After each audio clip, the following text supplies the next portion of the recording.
So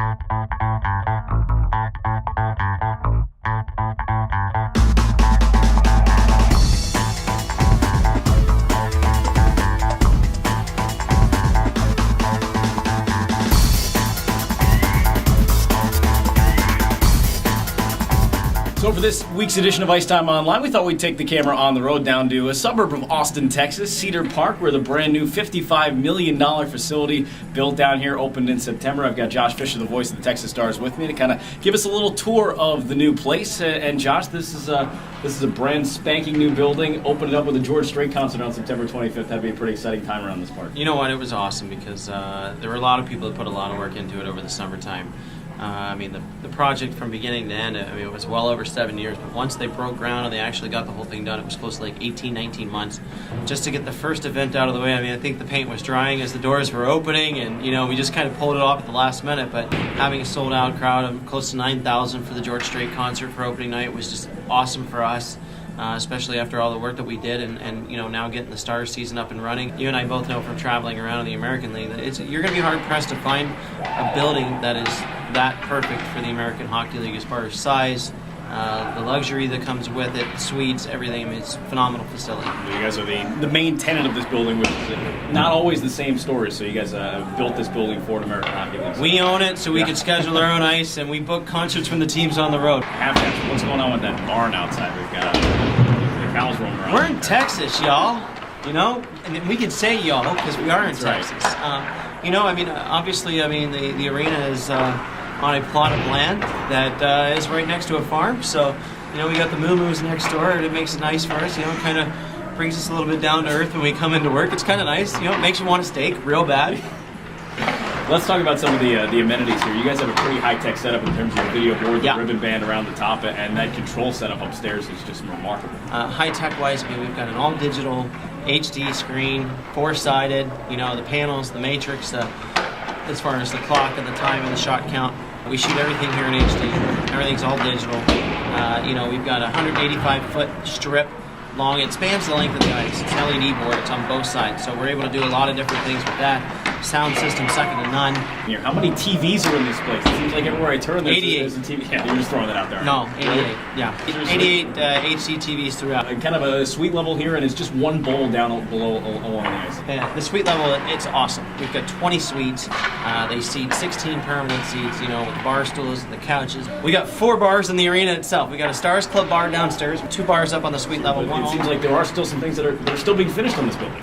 Yeah, there's some finishing touches. When you build a brand new facility and you do your walkthrough, there's probably a couple hundred small little things that need to be touched up, and those couple hundred things, it takes a couple months to get them all done. So I think New Year's Day, New Year's Eve is when we're officially 100% completed and done and nothing to worry about, but that still doesn't mean they won't be waxing floors that smell like cherry downstairs. Our locker room's pretty high tech, which is kind of cool. A lot of people don't know this, but we've got a ventilation system set up and a dehumidification system. Basically, they could jump in a swimming pool and soak their equipment, hang it up at 11:30, 12, they leave, they shower, they go home. We could shut the doors of the locker room, crank out the dehumidification system to suck all the air out, get all the moisture out of there, and we can also crank the temperature up to 125 degrees in there.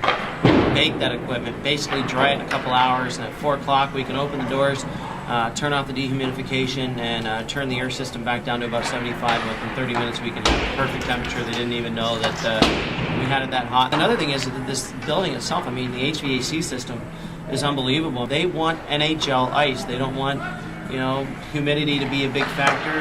The HVAC system that's in place here is unreal. It's second to none. It's NHL quality ice, and that's what they shoot for. Josh Fisher of the Texas Stars, thank you so much for giving us a little tour. Thanks for having me. It's a pleasure. Enjoy the building. We'll be back here again in February. All right, thanks for the warning. I appreciate it. Coach Payne, pretty big trade to get Pascal Peltier in here. Pascal's the kind of guy who scored a ton of goals in the past in this league. He's got a 29 under his belt last year, 37 2 years ago in Providence, and he's a guy who can play either wing, guy who can get the job done in dirty areas. And it's not just a lot of finesse. It's scoring tip-in goals, scoring rebound goals. It's getting in the corner and pursuing people and finishing checks. And we already saw him getting a scrap when we were down in Texas, and that's just an indication combination of the well-rounded game he brings. You know, it was funny because his first game, when he joined us after the trade, there was a lot of thinking through the game and a lot of reacting to situations. And you saw, especially here on Saturday against San Antonio, you saw him start to play his game and not have to hesitate to make sure he was going to the right spots. And all of a sudden, you saw him jump to some holes and got some real quality scoring chances. And I know how badly he wants to get scoring again, and we've got all the confidence in the world that he will, and you know, certainly brings that element. You know, that speed's useful not only in offensive situations but in puck pursuit and you know, staying on people and being an effective forechecker, and like we said, that element is something with that experience too that rounds out our group up front. Just say the words "the shot," and it is not Wayne Gretzky or Brett Hull or Mark Messier or Mike Bossy or any of the other 500 goal scorers that come to mind, but rather a defenseman. Now the Blues pick it up. Nagy throws it out to MacInnis, and he scores! Al MacInnis with a blast. This is a guy who had 23 NHL seasons, over 1,400 games, 1,000+ points, 15 All-Star games, and of course your trademark was the slap shot.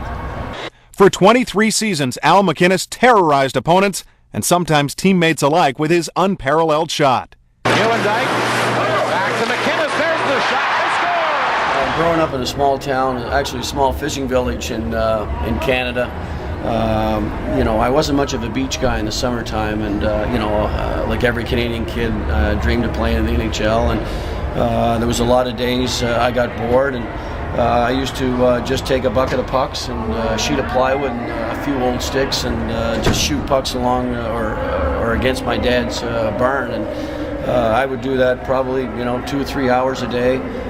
It just gave me something to do during the day, and never did I think it would lead to something, you know, that would get me to the National Hockey League, and you know, I'm very thankful to this day that I did all that practicing. And you know, everybody has a certain asset, whether it's your skating or your passing or your shooting, to give you that opportunity to play in the National Hockey League, and obviously my shot gave me that chance.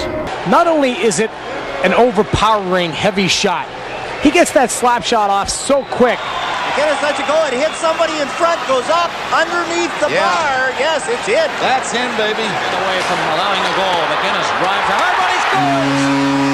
Your rookie season, and your shot was 98 to 100 miles an hour, and you hit Mike Liut in the mask, and what happened?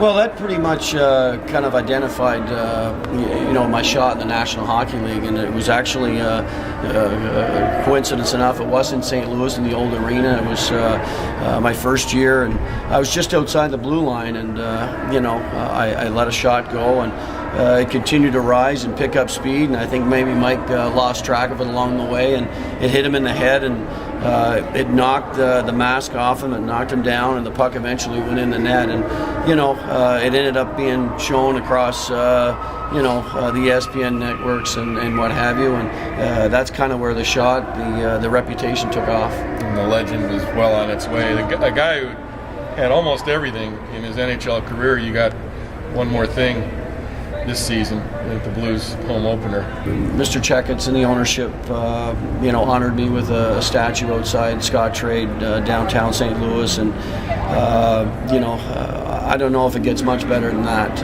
I've been very fortunate in my career to play with some very good teams and some good players, and I was able to, you know, to win a Stanley Cup. I was able to win a gold medal, and obviously being inducted in the Hall of Fame. And now this statue is right up there with the Hall of Fame. It's just, you know, it'll be there long after I'm gone, and it was neat to be able to be, you know, to have something like that and share with your, you know, my family, and they'll be able to go down there in years to come and show it to their friends and their families and their kids. It was a great day, and certainly a great honor.